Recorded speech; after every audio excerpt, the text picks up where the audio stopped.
नमस्कार, मानस Mishra, only news India में आप सभी का बहुत बहुत स्वागत करता हूं। संसद का सत्र चल रहा है और सोनिया गांधी अब की बार बुरी तरह से फंस गई हैं, क्योंकि सोनिया गांधी, मैं जो साक्ष्य और सबूत लेकर आया हूं वो साक्ष्य और सबूत आपके सामने एक एक करके रखूंगा। और leader of opposition of parliament Rahul Gandhi इसमें पूरी तरह से कैसे लपेटे में आए हैं और कैसे बीजेपी ने वो साक्ष्य सौंपे जो साक्ष्य गांधी परिवार को कहीं ना कहीं तहस नहस कर दिया, आपको दिखाने जा रहे हैं। अनुरोध करेंगे पूरी वीडियो देखिएगा और वीडियो के कमेंट बॉक्स में अपनी राय प्रतिक्रिया जरूर रखिएगा। एक अक्षर में एक आपको वो करूंगा जो है the forum of democratic leaders in the Asia Pacific. जी हां, इसे FDL-AP कहा जाता है। इसकी वाइस चेयरमैन है सोनिया गांधी। याद रखिएगा जो मैं बात कर रहा हूं FDL-APA, इसकी वाइस चेयरमैन है सोनिया गांधी। मैं इसको क्यों बता रहा हूं आगे आपको बताऊंगा इसका पूरा डिटेलिंग, लेकिन पहले संसद सत्र की तरफ चलेंगे और उसके बाद राहुल गांधी का विदेशी दौरा, कई चीजें ऐसे सामने आएंगी जो पूरे तरह से राहुल गांधी और सोनिया गांधी के कहीं ना कहीं खेल को उजागर करती हैं और हिंदुस्तान में रह करके क्या हिंदुस्तान के खिलाफ ये लोग काम कर रहे हैं उसका भी कच्चा चिट्ठा खोलकर सामने आएगा। तो चलते हैं आपको पहले संसद की तरफ। आपने एक चीज देखा होगा, पिछले 10 से 11 सालों में संसद में जब भी कोई विपक्ष मुद्दा उठाता है तो विपक्ष के मुद्दा उठाने का मैटर कौन सा होता है? हमेशा से मैटर होता है कोई मीडिया रिपोर्ट्स उठा के देख लेंगे कि राफेल को लेकर के कोई मीडिया रिपोर्ट आई, इसको लेकर के कोई मीडिया रिपोर्ट्स आई, कोई सरकारी रिपोर्ट्स या किसी प्रकार का भ्रष्टाचार का आरोप कतई भी नहीं लगाते कि भाई भ्रष्टाचार का आरोप है, CAG की रिपोर्ट आई है, सुप्रीम कोर्ट ने फैसला दिया है। कोई फैसला, किसी प्रकार का कोई भी सवाल नहीं खड़ा किया जाता विपक्ष द्वारा, कांग्रेस के द्वारा। सवाल कौन से खड़े किए जाते हैं कि आखिरकार देखिए मोदी तो चोर है, वोट चोरी, लेकिन उसके साक्ष्य नहीं होते हैं। वोट चोरी है तो सुप्रीम कोर्ट या कोई रिपोर्ट ऐसी बता रही हो सरकारी या कहीं से रिपोर्ट आई हो, वो कतई नहीं। 2014 से पहले, 2004 से लेकर 2014 तक जब भी बीजेपी कोई सवाल खड़े करती थी तो या तो CAG की रिपोर्ट्स होती थी, चाहे आप देख लीजिए कोयल घोटाले से लेकर हर घोटाले में बीजेपी जब रखती थी तो संवैधानिक संस्थाओं की रिपोर्ट्स रखती थी जो देश के लोगों के बीच जाकर के उसका एक वजूद, इसका एक वजन होता था। यानी कि अगर सुप्रीम कोर्ट ने कोई फैसला लिया या देश के किसी कोर्ट ने कोई फैसला लिया, उस कोर्ट के फैसले को लेकर के सरकार को घेरती थी बीजेपी। CAG की कोई रिपोर्ट आई जिसमें भ्रष्टाचार दिखा, उसको लेकर के बीजेपी यहां पर घेरती थी। लेकिन कांग्रेस क्या करती है? कांग्रेस जो खेल करती है वो पूर्ण रूप से केवल और केवल देश या इनका जो मुद्दा होता है वो विदेश से लिखा गया होता है। विदेश में जाकर के मुद्दे उठाए जाएंगे, जॉर्ज सोरोस कुछ कह देगा उसको लेकर के लोग मुद्दे उठाएंगे। अब बात जॉर्ज सोरोस की आ गई है तो आपको बता दें, सवाल यहां पर बीजेपी भी बार बार खड़े कर रही है कि राहुल गांधी के विदेशी दौरों को फंडिंग कौन करता है, कहां से आते इतने पैसे। अब इन सबके बीच में जब जॉर्ज सोरोस की एंट्री हो गई है तो मैं सबसे पहले आपको एक सबसे प्रमुख बात दिखा रहा हूं जिसका मैंने शुरुआत में जिक्र किया था, FDL-AP। आपके सामने स्क्रीन पर जा, ये देखिए यहां पे लिखा है the forum of democratic leaders in the Asia Pacific. FDL-AP is non-profit organization established in December 1994 with the mission promote democracy, including all its necessary prerequisite condition and institutions with the Asia Pacific region and beyond। इसके को presidents जो हैं, मतलब chair, इसमें देखिए दूसरे number पर सोनिया गांधी का चेहरा और नाम है। ये FDL-AP की वेबसाइट से दिया गया है। अब ये देखिए इसकी को प्रेसिडेंट कौन है? सोनिया गांधी। अब ये FDL-AP ने क्या कुछ किया था हिंदुस्तान के खिलाफ, अभी आपको उसके भी साक्ष्य दिखाएंगे। और सोनिया गांधी उसकी को चेयरमैन है, मतलब को चेयरमैन है, इसकी वाइस चेयरमैन है इसकी। अब आगे बढ़ते हैं, थोड़ा सा और चीज दिखाते हैं। अब इस एफडीएलएपी का दूसरा पार्ट आपके सामने, एक और तस्वीर। अब देखिए, इसको फाइनेंशियल सपोर्ट कौन करता है एफडीएलएपी को?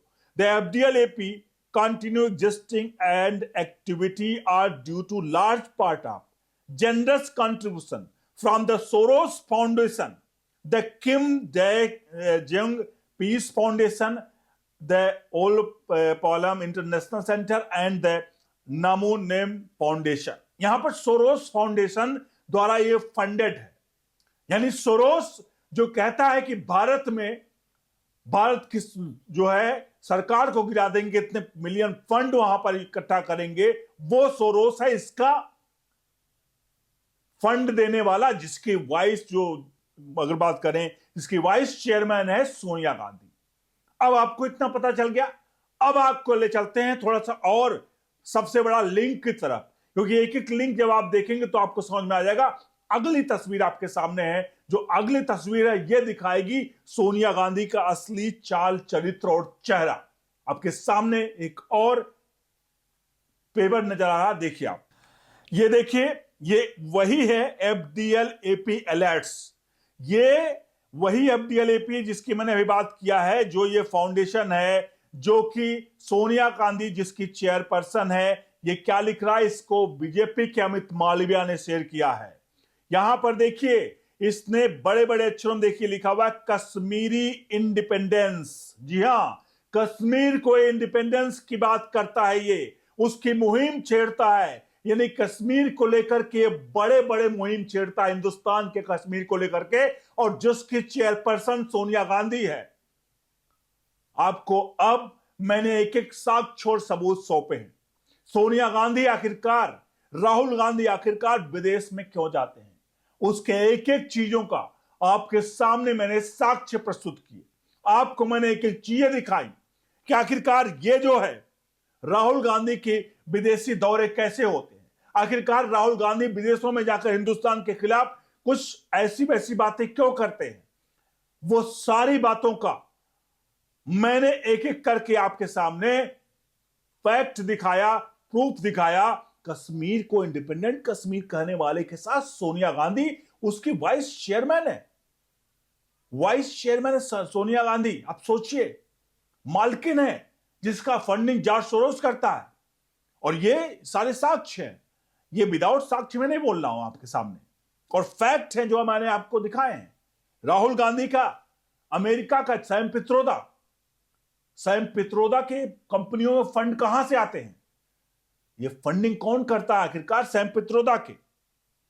और इन सबके बीच में एक सवाल कांग्रेस के द्वारा भी किया गया, कांग्रेस के द्वारा किया गया कि पीएमओ की जो इकोनॉमिक एडवाइजरी कमेटी की मेंबर हैं, ध्यान रखिएगा, क्योंकि जॉर्ज सोरोस को लेकर के कहानी कही गई, उल्टा कांग्रेस की तरफ से आरोप लगाया गया। जब ये सब कुछ चल रहा था तो कांग्रेस की तरफ से आरोप लगाया गया कि भाई जो ये जो है समिता रवि हैं, समिता रवि पीएमओ की जो इकोनॉमिक एडवाइजरी कमेटी की मेंबर है, उनके ऊपर कांग्रेस ने आरोप लगाया कि भाई इन्होंने भी जॉर्ज सोरोस की कंपनी से फंड लिया है, जो इस समय इकोनॉमिक एडवाइजरी कमेटी की मेंबर है पीएमओ की, नरेंद्र मोदी के।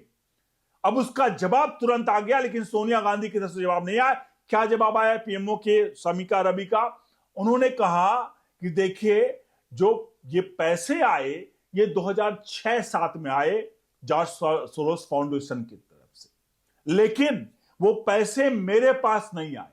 मैं उस वक्त आईएसबी या आईबीएस यानी इंडियन बिजनेस जो स्कूल है हैदराबाद में, उसकी मैं प्रोफेसर थी, मैं वहां पर कार्यरत थी, और आईबीएस के खाते में वो पैसे आए। और उस वक्त मैं अगर किसी संस्था में काम कर रही हूं और संस्था के में पैसे आते हैं तो उसकी जवाबदेही मेरी नहीं है और मैं उसकी जिम्मेदार नहीं हूं।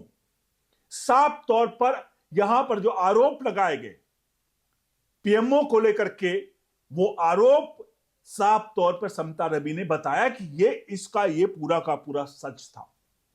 अब आप खुद बताइए कि हिंदुस्तान में आप सभी रहते हैं, हिंदुस्तान में रह करके कोई इस तरह के जो व्यक्ति कहता है कि भारत में हम खंड खंड कर देंगे, भारत खंड खंड करने का मतलब क्या? कश्मीर को इंडिपेंडेंट कश्मीर की बात करते ही भारत से अलग करने की बात करते हैं। उसके साथ सोनिया गांधी खड़ी हुई है, और खड़ी क्या हुई है? उसकी मालकिन है। ये फैक्ट आपके सामने है, कहीं से भी कुछ भी हमने गलत चीजों को मैंने आपके सामने रखा है। अब आप खुद सोचिए इस पूरे प्रकरण पर, क्योंकि मैंने बिना मतलब के बेवजह बातें कोई नहीं की है। आपसे अनुरोध करेंगे वीडियो के कमेंट बॉक्स में आप पूरे प्रकरण पर अपनी राय प्रतिक्रिया जरूर रखिएगा। वीडियो को लाइक शेयर जरूर करिएगा। बने रहो न्यूज इंडिया के साथ। बहुत बहुत धन्यवाद।